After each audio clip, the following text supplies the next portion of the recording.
really grateful for the opportunity to deliver this homily tonight, and not just because of my deep respect for your congregation and its work with our community's homeless people, but also because, and Elizabeth couldn't have known this when she asked me, I actually toyed with ministry as a profession on and off throughout my life.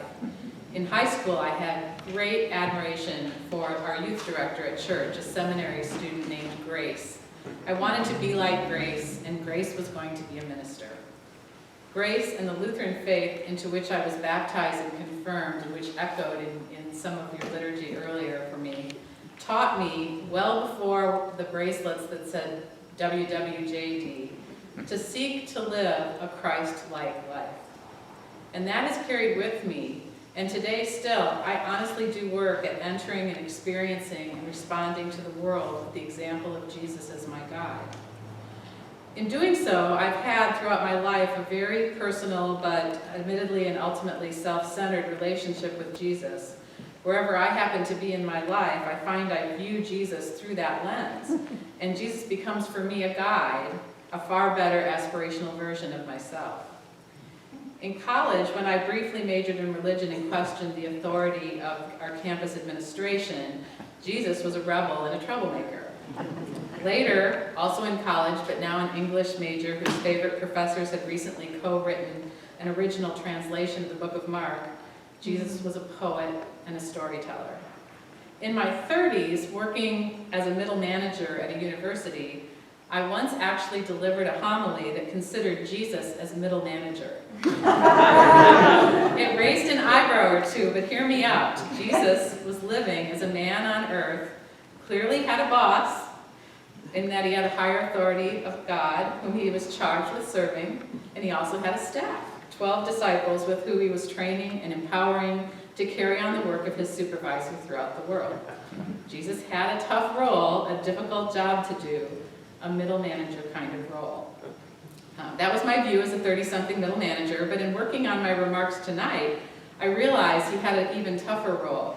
Jesus' staff weren't employees, they were volunteers. And I want to hasten to add, looking at you, who actually were the midwives who birthed Friendship Shelter through your volunteerism, I want to tell you that I think volunteers are wonderful. We couldn't do at Friendship Shelter what we do without volunteers. But from a management perspective, volunteers can be tricky. They are passionate, but often less informed than paid staff. They are committed, but without the compelling lure of a paycheck, they can let up on their intensity just when you need them the most. The Jesus we meet in tonight's gospel, I think, knows that he has just a few short hours to try one more time to drive home the central theme of his message. And his disciples, his volunteer staff, haven't been making it easy. They seem to be, at this point, almost willfully missing his points. They're fighting among themselves. They're concerned about their own best interests. They're disregarding the group and the leader's needs and goals.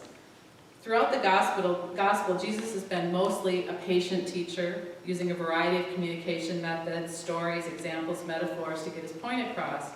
His need to explain himself in terms the disciples will understand seems to become more and more desperate in the chapter just before this one as he works to find the right words to get them to understand. But it hasn't worked as well as he had hoped, and now his time is running out. As I thought about this, it was struck in particular with that.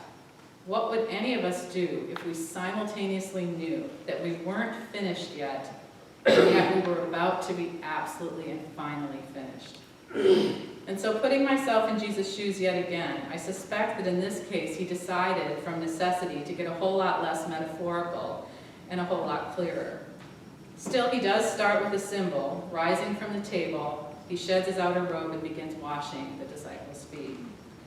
The disciples' immediate response to this was tells us that it was not an expected turn of events.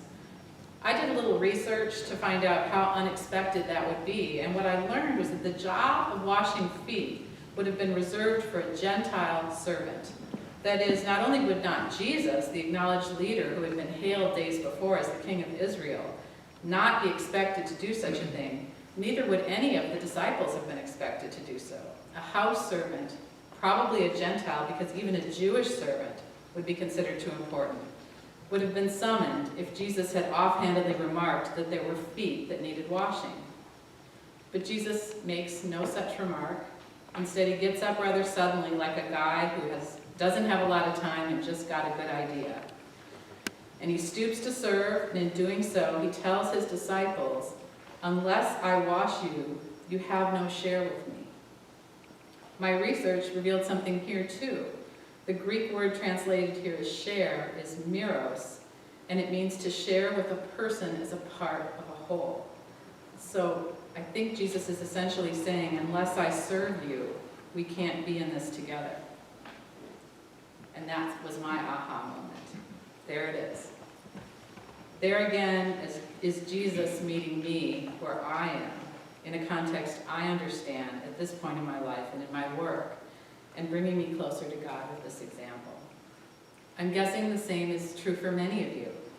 You know the power, the profound spiritual magic that is service. You know that the more you experience the full humanity of another person as you work to make their life better, the better your own life becomes. You know that when you get down next to someone who needs your help, rather than staying separate from them and helping at arm's length, that you are more effective in your service, and in doing so, you're drawn closer to God. We know this at Friendship Shelter too.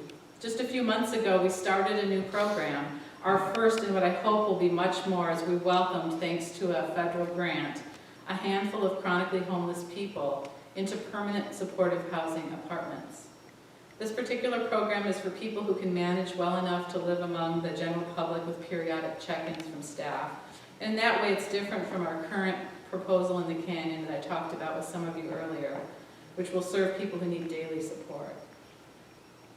And so, in the last few months, in 9 rented 2-bedroom apartments scattered across southern Orange County, we've welcomed 18 people with mental health disabilities to their home.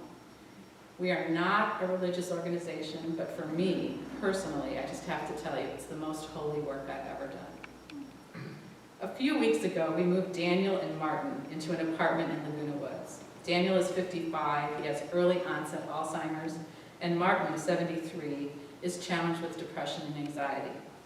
Combined, they had well over 10 years of street homelessness. Daniel arrived that day to his apartment with only a backpack that held all of his belongings. He immediately began to cry when he stood in the threshold of his apartment and saw that it was furnished.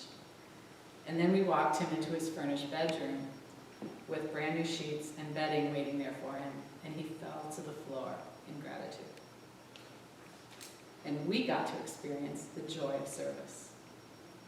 And Daniel and Martin know a little bit about service too, because that day, although they had never met each other, we had told each a little bit about their new roommate. And so they knew a little bit of the history. And each of them, at some point during move-in day, independent of the other and without the other's knowledge, pulled our program director aside and said, "I can see what you mean about that guy. Don't worry, I'll look out for him." Don't I have a great job?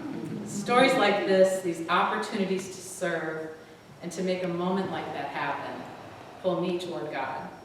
And I know that Jesus was right. We share in the promise of his message when we are able to serve. But you already knew that, didn't you? At least I hope you knew that. I know you should.